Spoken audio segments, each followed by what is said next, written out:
IPS কাণ্ডে শ্রমিক ভট্টাচার্য মমতা বন্দ্যোপাধ্যায়কে নিয়ে বিস্ফোরক মন্তব্য করেছেন। তীব্র আক্রমণ, মানে উনি মমতা বন্দ্যোপাধ্যায়কে এমন কিছু বলেছেন যে মমতা বন্দ্যোপাধ্যায় মানে রীতিমতো বলতে পারেন যে অস্থির হয়ে পড়েছে। চলুন আপনাদেরকে ডিটেলসে বলবো। যেখানে দেখুন যে ইডি ভার্সেস আইপিএস, হাইকোর্ট, তাই তো, ডিসিকে ধাক্কা মেরে সরিয়ে দেয়, ওসিকে লাঠি উঁচিয়ে তাড়ানো হয়, প্রতীক জৈনের বাড়িতে ইডি হানার রুদ্ধশ্বাস মুহূর্তের বর্ণনা। চলুন আপনাদেরকে ডিটেলসে বলবো। চলুন, এমনকি মমতা বন্দ্যোপাধ্যায়ও মানে ইডিকে নিয়েও কিন্তু ইডি হানা নিয়ে বিস্ফোরক মন্তব্য করেছেন। ডিটেলসে আপনাদেরকে বলবো। প্রথমত আপনাদেরকে বলি যে শ্রমিক ভট্টাচার্য মমতা বন্দ্যোপাধ্যায়কে নিয়ে কী বলেছেন। মানে এই যে আমাদের রাজ্যের মুখ্যমন্ত্রী মমতা বন্দ্যোপাধ্যায় যা হয়েছে আপনারা শুনতে পাচ্ছেন। যেখানে দেখুন যে মমতা বন্দ্যোপাধ্যায় এই ইডি হানা নিয়ে বিরাট কিন্তু চাপে রয়েছেন। যেখানে দেখুন বলা হয়েছে যে আইপিএসের অফিস ও সংস্থার কর্ণধার মানে প্রতীক জৈনের বাড়িতে ইডির তল্লাশি ঘিরে রাজ্য রাজনীতিতে তীব্র আলোড়ন তৈরি হয়েছে। তল্লাশি শুরু হতেই মুখ্যমন্ত্রী মমতা বন্দ্যোপাধ্যায়ের সরাসরি উপস্থিতি এবং তার ভূমিকা নিয়ে শুরু হয়েছে জোর রাজনৈতিক বিতর্ক। এই ঘটনাকে কেন্দ্র করে শাসক দল তৃণমূল কংগ্রেস ও বিরোধী দলের বিজেপির মধ্যে যে সংঘাত আরও তীব্র হয়েছে এটা কিন্তু পরিষ্কার। এই পরিস্থিতিতে এবার মমতা বন্দ্যোপাধ্যায়কে নিয়ে মুখ খুললেন বিজেপি নেতা শ্রমিক ভট্টাচার্য। উনি কি বলেছেন আপনাদেরকে বলি যে বৃহস্পতিবার কেন্দ্রীয় তদন্তকারী সংস্থা সকাল থেকে বহু পুরনো কয়লা দুর্নীতির মামলার তদন্তের প্রেক্ষিতে কলকাতার সল্ট লেকের আইপ্যাকের অফিসে এবং সংস্থার কর্ণধার প্রতীক জৈনের বাড়িতে তল্লাশি অভিযান চালায়। সূত্রের খবর, তল্লাশির খবর পেয়ে মুখ্যমন্ত্রী মমতা বন্দ্যোপাধ্যায় প্রতীক জৈনের বাড়িতে পৌঁছে যান। দিদি, বুঝতে পারছেন, দিদি সেখানে পৌঁছে যান। অভিযোগ ওঠে সেখানে থেকে তিনি গুরুত্বপূর্ণ কিছু নথি ও হার্ড ডিস্ক নিয়ে উনি কিন্তু সেখান থেকে বেরিয়ে যান। ইডির তল্লাশি চলাকালীন মুখ্যমন্ত্রীর উপস্থিতি এবং তার ভূমিকা ঘিরে শুরু হয়েছে তীব্র রাজনৈতিক বিতর্ক। দিদি সেখানে কি করতে গেলেন? আর গেলেন তো সেখান থেকে কিছু নথি এমনকি হার্ড ডিস্ক নিয়ে সেখান থেকে বেরিয়ে এলেন কেন? বিজেপি নেতা শ্রমিক ভট্টাচার্য সাংবাদিকদের মুখোমুখি হয়ে উনি বলেছেন, ইডির তল্লাশি চলাকালীন মুখ্যমন্ত্রী হস্তক্ষেপ ক্ষমতার চরম অপব্যবহার হয়েছে। শ্রমিক ভট্টাচার্যের অভিযোগ, মুখ্যমন্ত্রী নিজের শ্রমিক ভট্টাচার্য বলতে চাইছেন যে মুখ্যমন্ত্রী নিজের সাংবিধানিক পদের প্রভাব খাটিয়ে প্রয়োজনীয় নথি সরিয়ে নিয়েছেন, যা কোনোভাবেই প্রয়োজনীয় নথি এই যে সরিয়ে নেওয়ার জন্য এটা কোনোভাবেই গ্রহণযোগ্য নয়। শ্রমিক ভট্টাচার্যের দাবি, এই ঘটনার পর মমতা বন্দ্যোপাধ্যায় মুখ্যমন্ত্রী পদে থাকার নৈতিক অধিকার ওনার নেই। তল্লাশি চলাকালীন মুখ্যমন্ত্রীর ভূমিকা নিয়ে ইডির তরফেও ব্যাখ্যা দেওয়া হয়। ইডির দেওয়া ব্যাখ্যা ও বিবৃতি নিয়েও বিজেপি আরও কড়া সুরে তৃণমূল কংগ্রেসকে আক্রমণ করে। বিজেপির দাবি, তৃণমূলের অন্দরে স্পষ্ট আতঙ্ক তৈরি হয়েছে। পরিস্থিতি সামাল দিতে গিয়ে, বুঝতে পারছেন, পরিস্থিতি সামাল দিতে গিয়ে শাসক দল বাস্তবতাকে উপেক্ষা করেছে এবং জনসমক্ষে ইতিমধ্যে প্রকাশিত তথ্যকেও অস্বীকার করার চেষ্টা করছে। বিজেপির তরফে আরও বলা হয়, টিএমসি আতঙ্কিত হওয়া বন্ধ করুক। মমতা বন্দ্যোপাধ্যায়কে সান্ত্বনা দেওয়া, এই যে মুখ্যমন্ত্রীকে সান্ত্বনা দেওয়া দরকার। তিনি স্পষ্ট, এটা বোঝা যাচ্ছে যে তিনি বিচলিত এবং মানসিক চাপে রয়েছেন আমাদের মুখ্যমন্ত্রী মমতা বন্দ্যোপাধ্যায়। বিজেপির দাবি, ইডির ব্যাখ্যা ও বিবৃতি কোনো রাজনৈতিক উদ্দেশ্য ছাড়াই প্রকাশিত হয়েছে। বিজেপির বক্তব্য, তারা শুরু থেকে তদন্তের স্বচ্ছতা বজায় রাখা এবং আইন ও সংবিধানের মর্যাদা রক্ষার পক্ষেই রয়েছেন। এই ঘটনা এবং শ্রমিক ভট্টাচার্যের মন্তব্যকে কেন্দ্র করে রাজ্য রাজনীতিতে উত্তেজনা আরও বাড়বে বলে মনে করেছেন সমস্ত রাজনৈতিক মহলে। বুঝতে পারছেন, এই যে মমতা বন্দ্যোপাধ্যায় যিনি হুট করে গেলেন আর সেখান থেকে গিয়ে এই যে নথি সরিয়ে নেওয়া, এটা ক্ষমতার অপব্যবহার ছাড়া আর কিছুই না। এটা কিন্তু শ্রমিক ভট্টাচার্য স্পষ্ট বলেছেন। যেখানে দেখুন যে মমতা বন্দ্যোপাধ্যায়ও কিন্তু এই নিয়ে কথা বলেছেন। দিদি কি বলেছেন আপনাদেরকে বলি, মানে দিদি এই যে প্রতীককে যার বাড়িতে গেছেন দিদি বলছেন যে আইপ্যাকের অফিসে ইডি তল্লাশি নিয়ে সরগরম রাজ্য রাজনীতি। এই আবহে হাজিরার প্রতিবাদ সভা থেকে কেন্দ্রীয় এজেন্সির বিরুদ্ধে সরব হলেন মুখ্যমন্ত্রী মমতা বন্দ্যোপাধ্যায়। তিনি জানান, দলের নথিপত্র ও কৌশল চুরির আশঙ্কায় তিনি সেখানে গিয়েছিলেন। দিদি যেটা ক্লারিফিকেশন দিচ্ছে, তার অভিযোগ সকাল 6টা থেকে তল্লাশি চালিয়ে ভোটার ও বিএলএ সংক্রান্ত গুরুত্বপূর্ণ তথ্য হাতিয়ে নেওয়ার চেষ্টা করেছেন ইডি। মুখ্যমন্ত্রী সাফ জানান, দলের পরামর্শদাতা সংস্থার নথিপত্র রক্ষা করা তার দায়িত্ব। এটা মমতা বন্দ্যোপাধ্যায় বলছেন। প্রতীক জৈনকে, মানে যেখানে গেছিলেন উনি বলছে, প্রতীক জৈনকে আমি ফোন করে পাইনি, না পাওয়ার জন্যই তিনি ঘটনাস্থলে পৌঁছে যান, এটা দিদির বক্তব্য। তদন্তে বাধা দেওয়ার অভিযোগ উড়িয়ে মমতা বন্দ্যোপাধ্যায় পাল্টা হুঙ্কার দিয়ে বলেন, চোরের মতো তথ্য চুরি করতে আসায় তিনি দলের চেয়ারপারসন হিসেবে প্রতিবাদ করেছেন। রাজনৈতিকভাবে হেনস্থা করতেই এই অভিযান চালানো হয়েছে বলে দাবি তৃণমূল নেত্রী, মানে আমাদের মুখ্যমন্ত্রীর। বুঝতে পারছেন?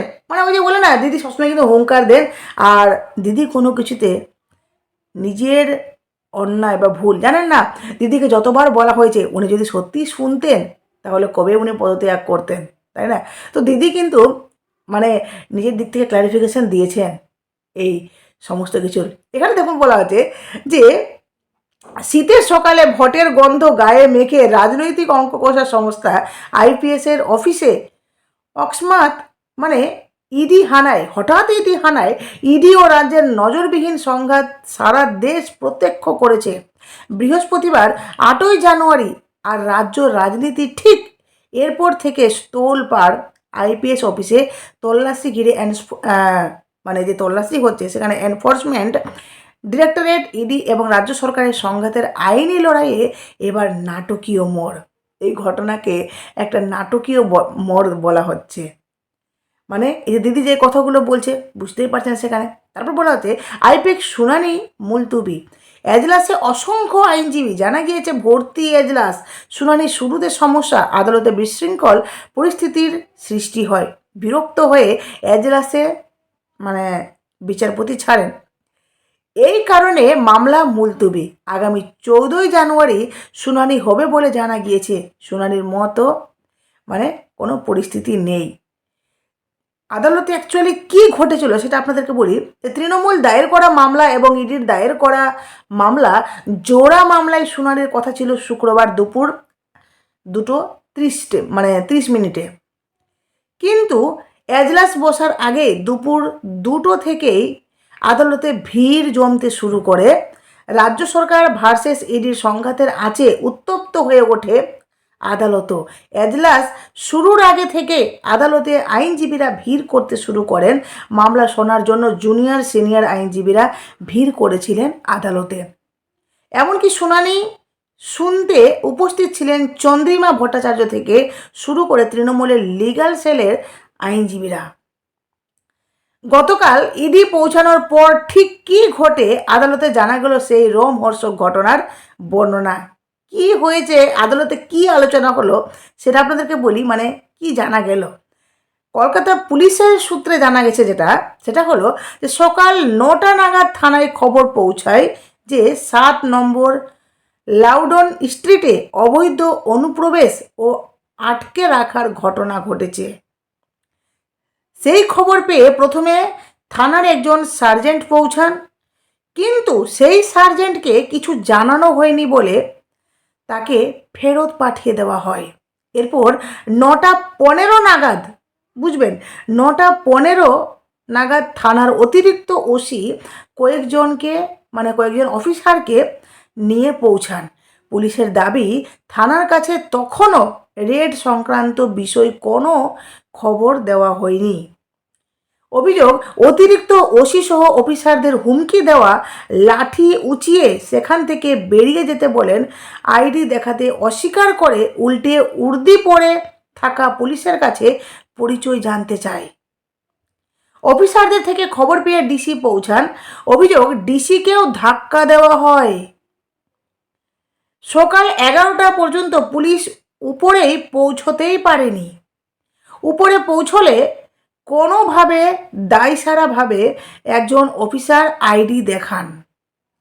এই ঘটনা নিয়ে পুলিশ সকাল 11:20 স্বতঃপ্রণোদিত হয়ে মামলা রুজু করে থানাতে। পুলিশের দাবি, এত কিছুর পর সকাল 11:30 নাগাদ পুলিশকে ইমেল করে রেডের বিষয়টি জানানো হয়।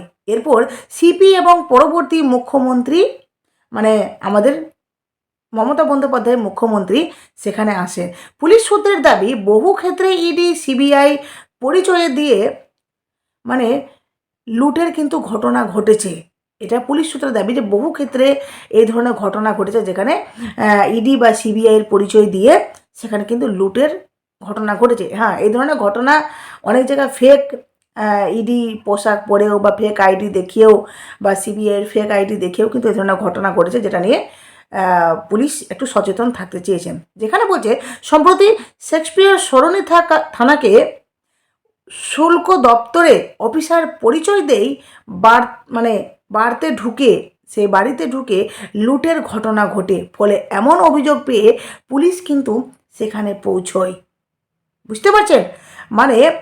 যখন বাড়িতে ঢুকে অফিসার পরিচয় দিয়ে যখন বাড়িতে ঢুকে তখন কিন্তু লুটের ঘটনা ঘটে।